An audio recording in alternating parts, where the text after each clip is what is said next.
Hello and welcome back to Inclusive Plug powered by Reconomy. This is episode 23. My name is Sabine and the co-host for this episode is Anastasia.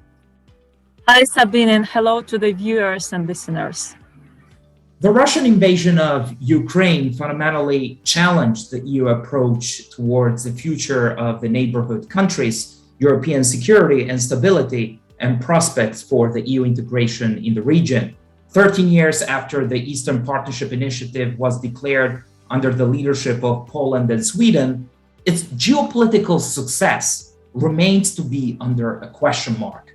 The strategic reason for the Eastern Partnership policy is clear. Unless the EU exports stability and democratic values into its eastern neighborhood, it risks importing instability from the region. Does the architecture of the Eastern Partnership Initiative remain to be valid or go in line with the Westlessness as a major disease of the European Atlantic foreign policy? What should the strategic reform of the initiative look like to go beyond technical cooperation into a new philosophy of European integration? We'd like to discuss these fundamental questions with our guests in this episode. So we'll have a special conversation with two experts, Tamara Sulukia, who is the Director of International School of Economics at Tbilisi State University and its Policy Institute. Tamara, thank you for being part of this episode. Thank you for inviting, my pleasure.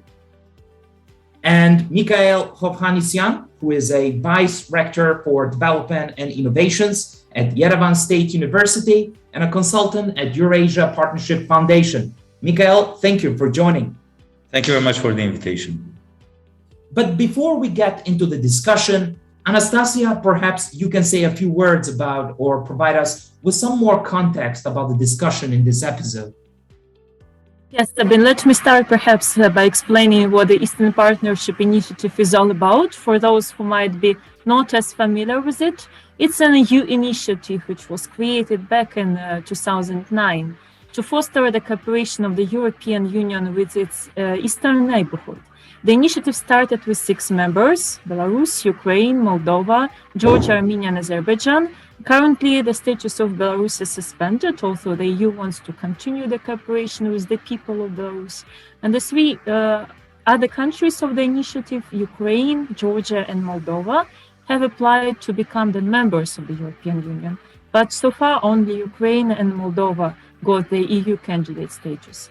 During the interview with our guests, we will discuss how the war in Ukraine and the recent developments impact the EU accession prospects for the Eastern Partnership countries. I hope that our viewers and listeners will enjoy the exchange with our guests on this topic. And for those of you who have been with us for a while, Eastern Partnership is nothing new to us since the regional program economy of the Swedish International Development Cooperation Agency is implemented by Helvetas in both regions of the Eastern Partnership and the Western Balkans.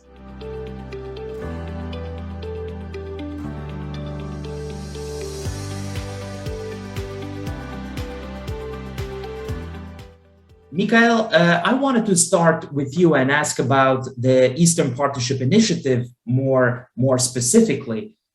What's your general take on the history of the Eastern Partnership Initiative and its implementation? After these years, do you think the architecture created back in 2009 was adequate or predetermined the unresolvable deadlocks? Well, that's a tough first question, I should say, but an interesting one. In fact, we can evaluate Eastern Partnership from very, very different perspectives and aspects. And obviously, I think it's hard to say that everything that happened throughout these past decades and a bit could have been predicted, obviously.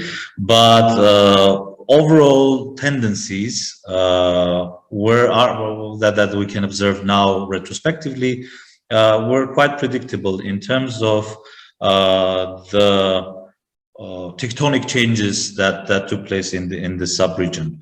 How we can evaluate the flow of Eastern Partnership throughout this past period of time, I think it makes sense to separate several functional features of the Eastern Partnership, of which, for me personally, the most important one was better knowledge of each other, because this result or this feature of the Eastern Partnership is perhaps one of the most long-standing and fundamental ones.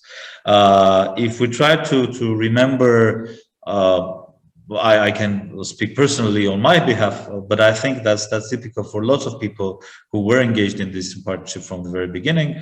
The level of understanding of how everything works, of what the European Union is, how the bilateral and multilateral cooperation formats are working and can possibly work, how and on top of that, how the neighboring countries, which have been formerly countries of one big empire, entities in one big empire, are developing, what are the major tendencies inside these countries. So the knowledge about all these then and now differ fundamentally. I can say that at least on the level of two entities, the state institutions and the civil society in the Eastern Partnership countries, this knowledge has improved enormously. And similarly, the knowledge in the European Union about these 6 countries, I think, has improved significantly because the enormous amount of communication that took place throughout this entire period provided intensive flow of information back and forth in reaching knowledge about each other. This would be, I think, the first very, very important component of the Eastern Partnership. The second is obviously something that was very much needed by the former Soviet countries, is a new arsenal of instruments to describe the world in the post-Cold War period. Because what happened after the Soviet collapsed was the situation when you had to redescribe the world for yourself, but having a very limited and a very problematic arsenal of descriptive instruments that was inherited by the Soviet Union. And what was needed was a new set of notions, new set of concepts that would help you to understand what the world is.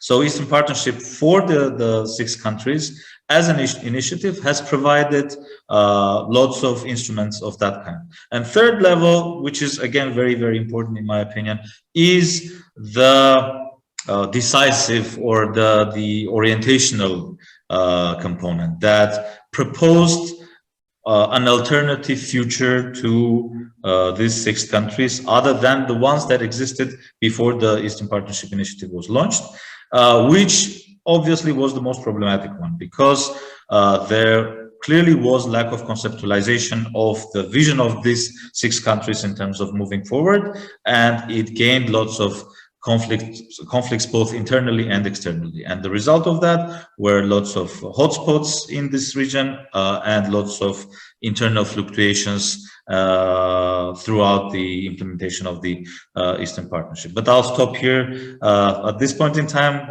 and then we'll come back to other issues as well. Let me probably follow up on this question. Do you think that more for more principle was a good solution from the very beginning? More for more principle, I think it's always a good solution because it stimulates better work. But obviously the devil is in details. So when you are not clear enough in formulating the deliverables and putting them in proper time frame and activity framework, the more for more principle becomes may become, or has the danger of becoming, quite a vague formulation that can be used as a facade or a cover for, justifying why something didn't work and why something worked and the other thing didn't work. So I think that more for more is a good principle, but it's good if it's fed by clearly formulated deliverables, and which is put in a project paradigm, let's put it this way. Thank you, Tamara. How would you assess the progress of the Eastern Partnership countries in the EU integration? Do you think that all of these countries utilized their opportunities sufficiently? Thanks, Anastasia, for the question. Well, first of all, I think this discussion is now very timely because Russia's war in Ukraine and Ukraine's incredible fight for freedom and democracy, not just for itself, but for the region, has definitely changed the architecture of how we see role of states and their collaboration. And so thanks. And also it's very logical that the economy is facilitating this being a regional project. But back to your question, let me start with saying that Eastern Partnership was never a homogeneous group. Yes, definitely these countries had something in common. And this, first of all, was their Soviet past, and they were just out of the Soviet regime with independence and struggling on their post-Soviet transition, and also their geographic proximity.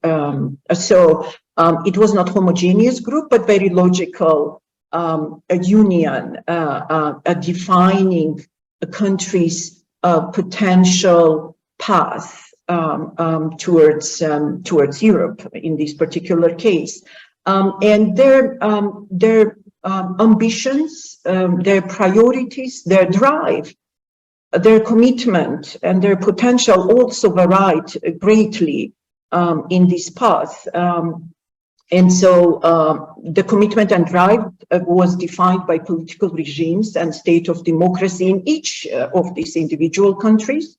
For instance, say Belarus or Azerbaijan's political regimes and state of democracy never expressed the desire to align towards Europe as strongly as some of the other countries of Eastern Partnership. And therefore, this defined various levels of readiness of these countries to engage in their path towards fulfilling necessary conditions and undertake actions towards Europe, what was the basis for Eastern Partnership agenda. Well, then the progress was very mixed. Georgia, Ukraine, and Moldova always seemed champions to me in this group. The trio was shaped and their progress was more or less aligned with each other.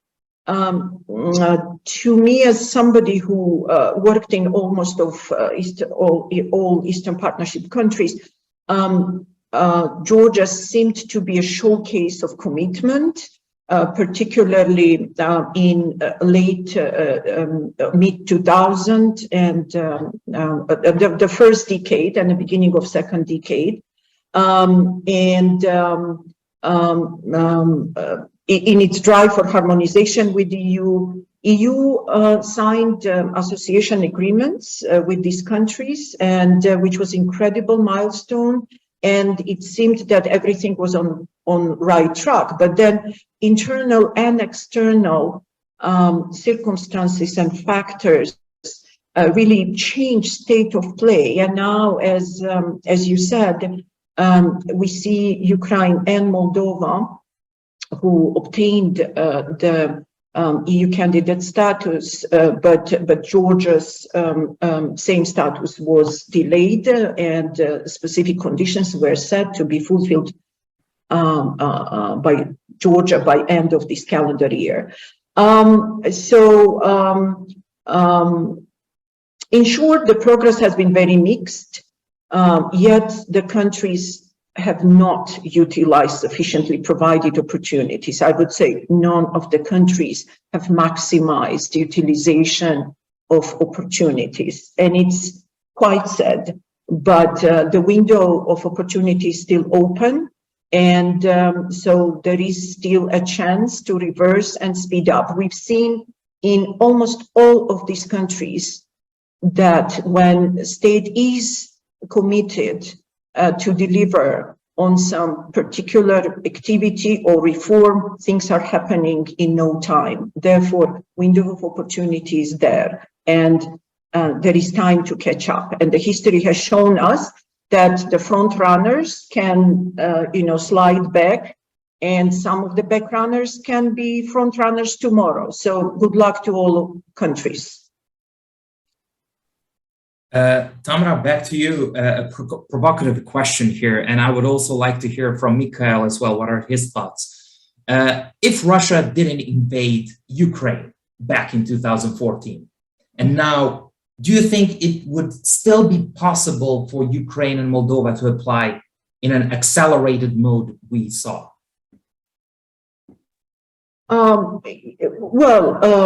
In my personal view, the accelerated mode was made possible on absolute exceptional basis. It was extraordinary and very timely commitment by the European Commission. And the war was the sole reason, not the invasion in 2014, but the very recent one now in 2022. Georgia has been subject to the Russian aggression, and more than 20% of this country is occupied by Russia. Ukraine has been invaded in 2014, but there were no concessions made at that point. And now I'm very happy, and I think we all are very happy to see that the reaction to speed up the process was taken. But let's for a moment think about this from slightly different angle. Would Ukraine and Moldova made to candidate status solely by progress they made towards the reform? And my view is that if assessment of their steps and actions and reforms were to happen with the regular, normal, careful assessment, probably their candidacy status would not happen. But at the same time, was it the right decision? Absolutely yes. And I wish same for Georgia, because this is incentive. I would say that each step closer to EU is step away distancing from Russia's regional ambition and orbit. And in order to counterbalance these, it would be more strategic from European Commission side to get these countries on board as soon as possible and embrace them as hard as possible, including Georgia, 80% of which desires, over 80% of which desires their country, meaning Georgia, to be part of EU. Mikhail, what are your thoughts? Well, I would mostly agree with Tamar on the fact that obviously it was an extraordinary decision, which means that it was a reaction to what happened in 2022. Although we can obviously see the entire process of escalation starting even not from 2014, but starting from an earlier period of time and having various expressions. So I guess that if the war wouldn't happen, the process obviously wouldn't be so rapid. So I assume that, yeah, we can call it a rapid response to the 2022 war, which means that this creates a framework of relations that is extraordinary by its nature as well, which requires significantly different conditions than would require in case of the ordinary process of obtaining the candidate status.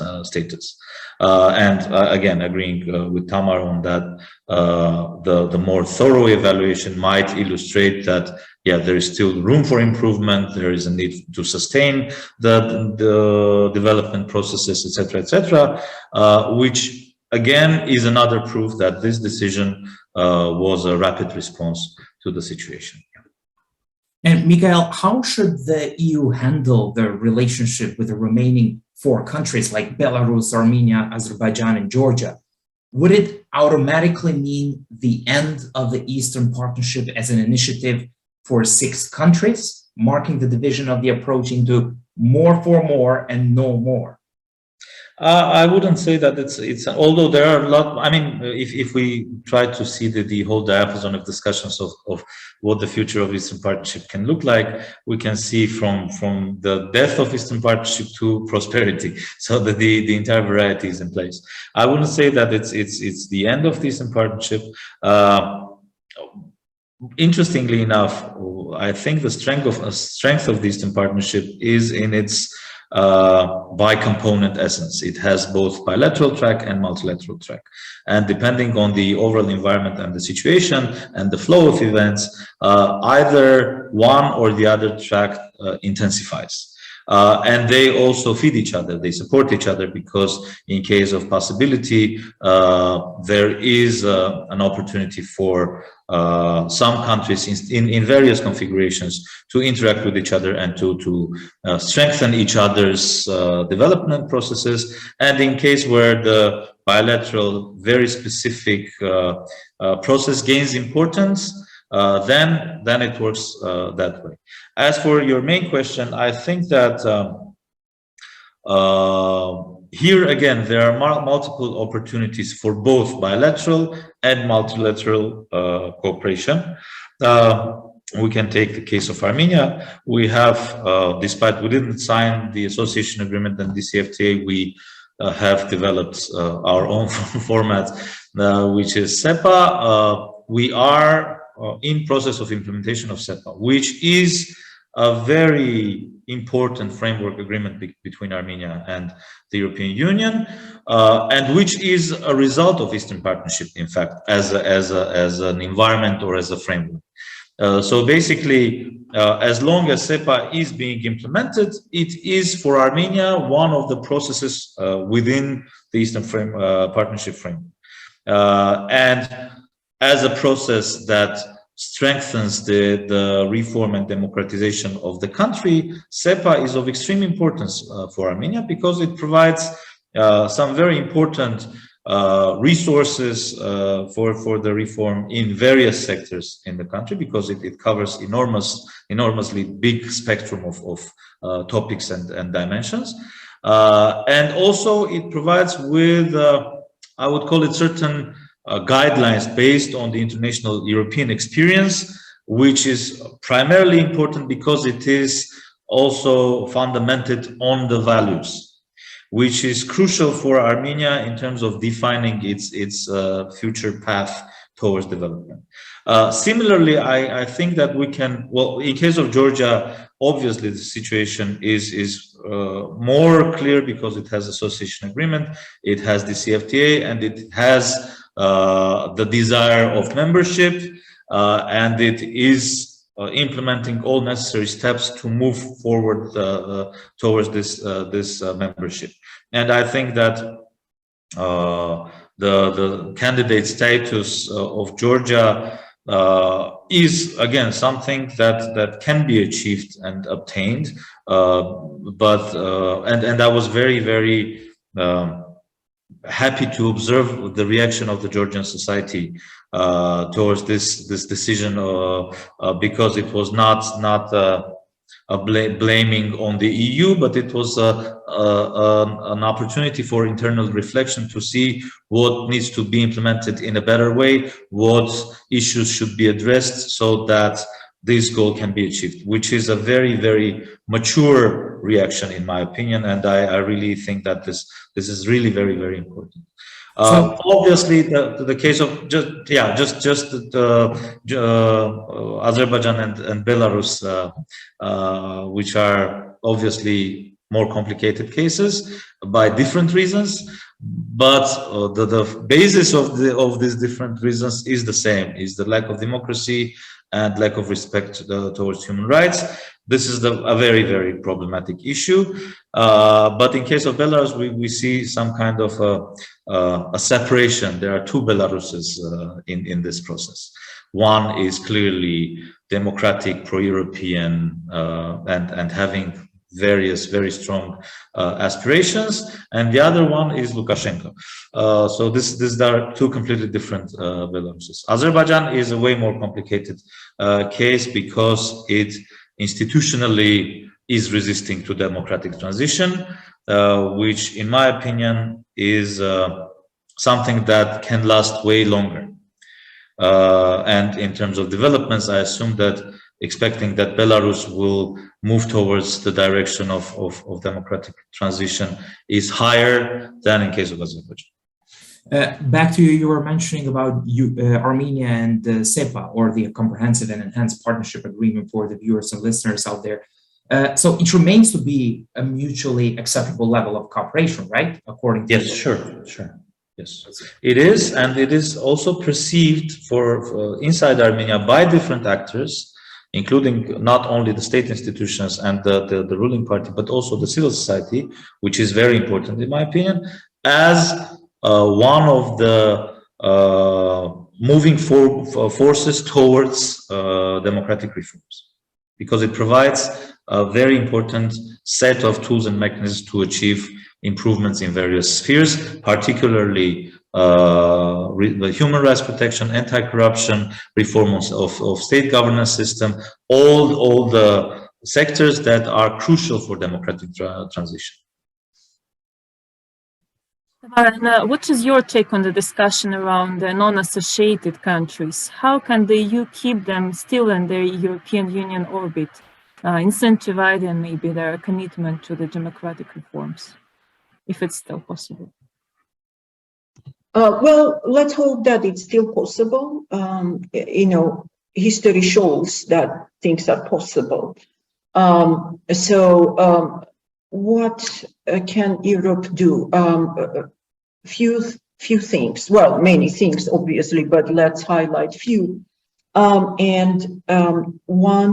that I see critical from where I stand is a strategic communication to counterbalance Russian propaganda. And this is communication with people of the countries to show them the reality, how countries that associate themselves with Europe move forward on their development path, how various sectors, whether education sector outcomes or a health care system or infrastructure or delivery of basic services or democratic processes improve and move forward. So this is very important communication between propaganda in these countries, including in my country, is extremely strong. And ordinary people need to see that Europe is not just a fancy name. Europe is inclusive, democratic, green development. So one is communication. Second, definitely would be continuing supporting education, investing in education and youth, because that's the next generation. This is a generation that does not have links with Soviet values or post-Soviet transition even, because the first 2 decades of the transition were particularly painful with a lot of connectivity with the past.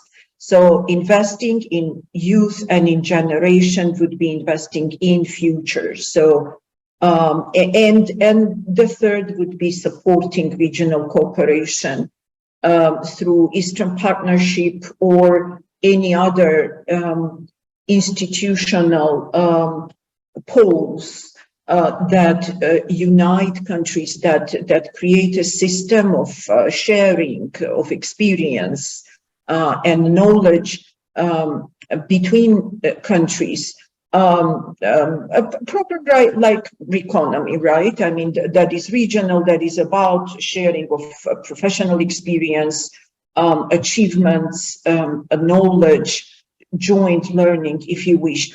So I would highlight these three, and particularly in this third regional cooperation, supporting through funding various activities of institutions that matter, because institutions matter. You know, I represented the Georgian think tank, and think tanks matter because they don't take sides. Think tanks contribute to evidence-based policymaking, to creating evidence and to translating political or economic developments into the simple language for the general population. That would also be very key. Lots of other things, but I would highlight these few. Thank you very much, Tamara. The situation in the region changed dramatically, putting the future of the Eastern Partnership as a multilateral initiative under a question mark. And a discussion on reforming it has already started in the European Union, but obviously there are no clear answers and easy pathways. How do you see the future architecture of the Eastern Partnership as the European initiative? And what can be their basis and the key topics of collaboration? Was that a question to me or to Tamar? Both of you. Both of us. Okay.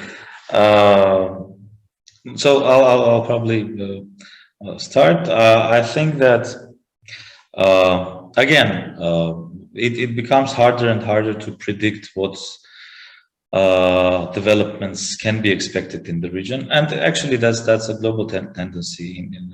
It's very hard to predict what will happen tomorrow or tonight in the world, and what we can do is to try to be more clear in formulating our perspectives and understanding what are the configurations for cooperation to achieve those perspectives, to achieve the aims that are within the frame of these perspectives. Which means that, for example, if we take the differences between, say, Armenia and Georgia in this process, Armenia is not, has never articulated its desire to become an EU member state and has never articulated its aspirations, membership aspirations.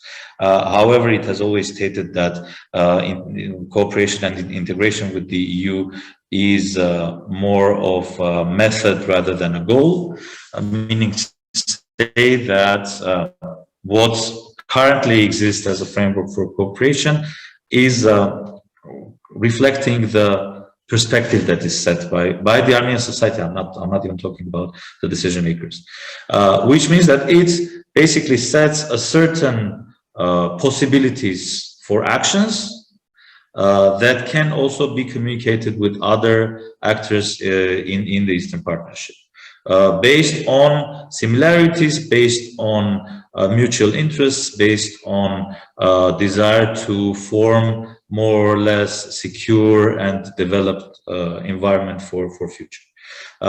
So I think forming the future architecture of the Eastern Partnership should be based on defining what is common in, again, I want to stress this, in multiple configurations on the level of the Eastern Partnership. Because there might be a configuration where Armenia, Georgia, and Belarus, for example, are having similar interests or mutual targets. And there might be a configuration where it's Georgia, Moldova, Ukraine, which is often the case.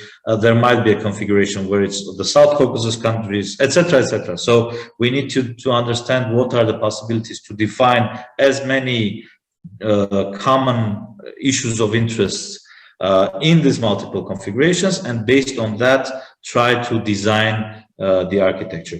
And reflecting on the past decade of the Eastern Partnership would provide us with, properly reflecting, would provide us with also a good opportunities to assess the risks that might appear in the future. And this is again a very important aspect. So these two tools that I have described, I think, can serve as a basis for designing the architecture of the Eastern Partnership might not necessarily unite everybody on the basis of common membership aspirations, which is not the case in the Eastern Partnership, obviously. But the goal, and initially it was like that, I think, and there was quite an interesting discourse in at least the Eastern Partnership Civil Society Forum, whether or not the Eastern Partnership has the potential of becoming a sub-region or a region.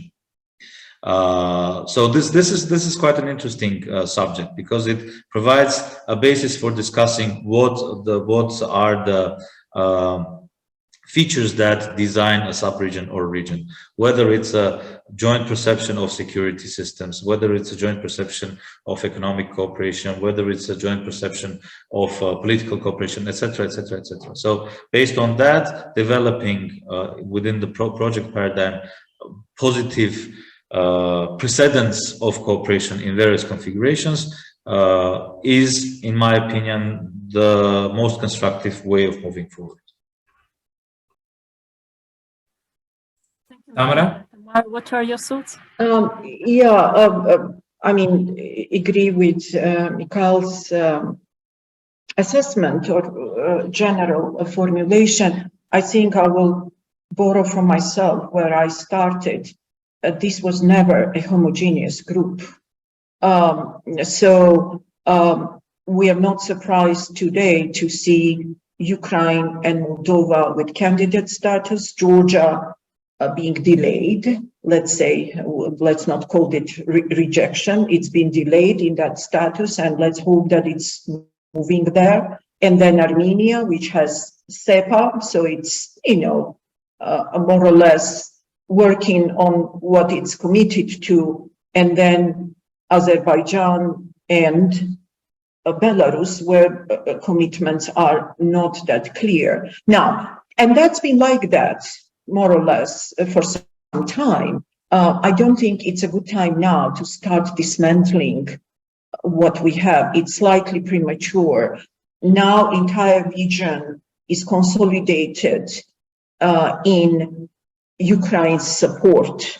Well, it may be not all countries are consolidated, but at least population of these countries is consolidated around Ukraine, and its unbelievable, heroic fight against aggressor. And so at least we need to see how war and when war in Ukraine ends, and basically think about rebalancing at that point. One would be key. Any reconfiguration should be done in a way that does not disincentivize countries, but rather incentivize these countries. Because right now, if you rip off Georgia from the so-called trio, and where it was a natural leader for some time, if you just, separate from it, would it be incentive or disincentive? Obviously disincentive. So again, what I said earlier, I think what is key for Europe to embrace all these countries that desire to be European states as quickly as possible, as soon as possible. That would be best reconfiguration. And Tamara, again, back to you. So what are the implications for development cooperation in the region and your country, Georgia?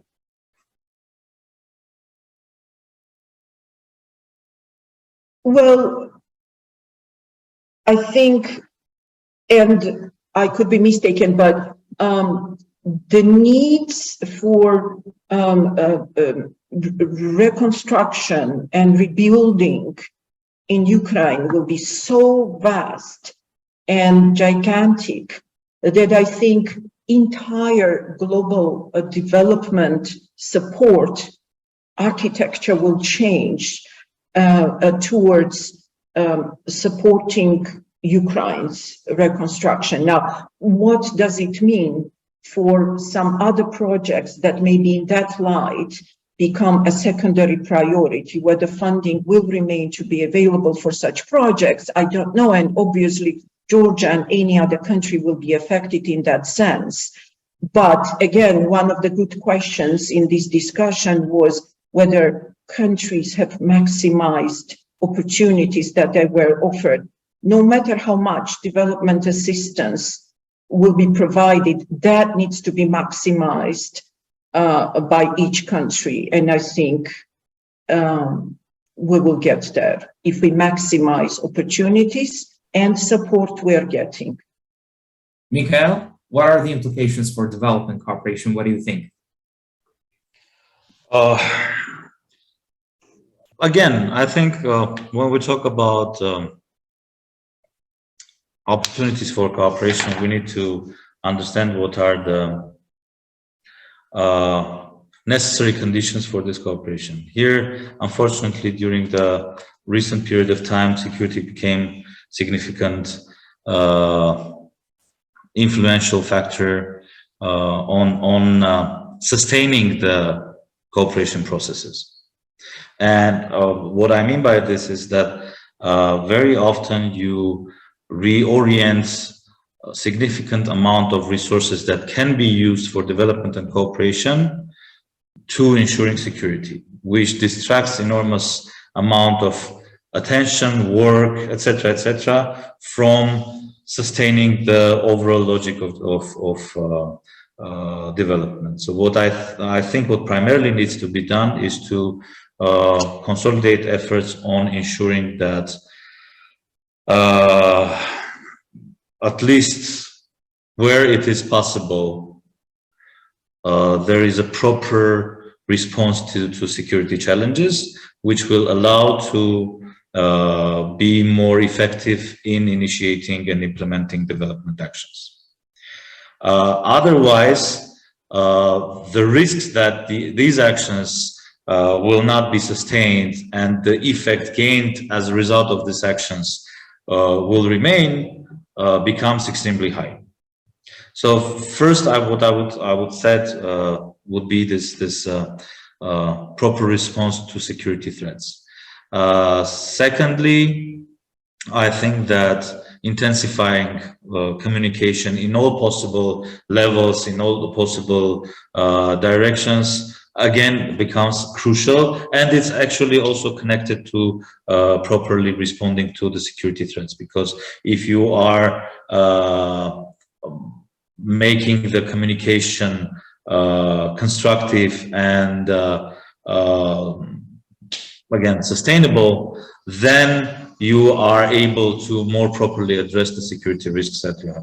So gradually you are moving from the logic of coexistence to the logic of integration, and based on constructing on one on another, you are gaining better opportunities for again sustaining Eastern Partnership as a development initiative. So yeah, I think it became quite a theoretical in terms of formulation, but I think structurally this is how it should work. I just wanted to ask before we close, do you have any last statements? Yeah, maybe I'll go ahead, Mikhail, first. I think we should be very grateful for all the assistance that these countries, including my country, the country that I represent, Georgia, have been getting through Eastern Partnership programs. And I really wish Ukraine and Moldova a swift process in their membership path. I wish Georgia to very swiftly and efficiently fulfill the conditions that are set for the candidate status by end of this calendar year. And I also want to express wish that other countries of Eastern Partnership will also define more swift processes and initiatives towards democratic, inclusive development of the country that matters for the region and for the globe. Thank you. Mikhail?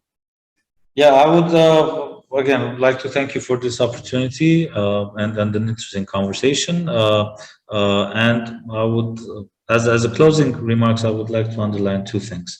The first is clear connection, and this partnership is a bright illustration of that.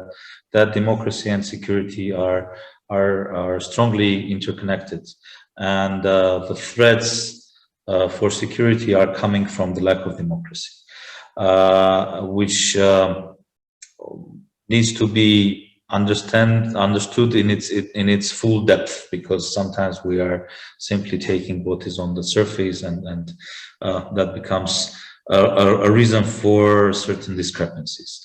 And the second, actually coming to these discrepancies, is the necessity to stimulate the value-based decision making, because and communicating these decisions properly with the wider society, because if it is not being promoted, if it's not being properly implemented and communicated, then there are lots of misunderstanding, lots of stereotypes that are being formed, which results in extremely pleasant environment for various propagandist actions, and which ruins the entire environment for cooperation and communication. So I would like to see Eastern Partnership as a territory where the decisions are made based on values, and where peace is built based on on democracy, and where there is no democracy, efforts are undertaken to at least describe the situation properly. So once again, thank you for this opportunity. Tamara and Mikhail, thank you so much for joining. It was incredibly interesting. You've given us so many insights, and I'm sure our viewers and listeners out there appreciate everything you do and everything you shared here in this episode with us. Thank you once again for your time in joining us on Inclusive Plug, powered by Reconomy.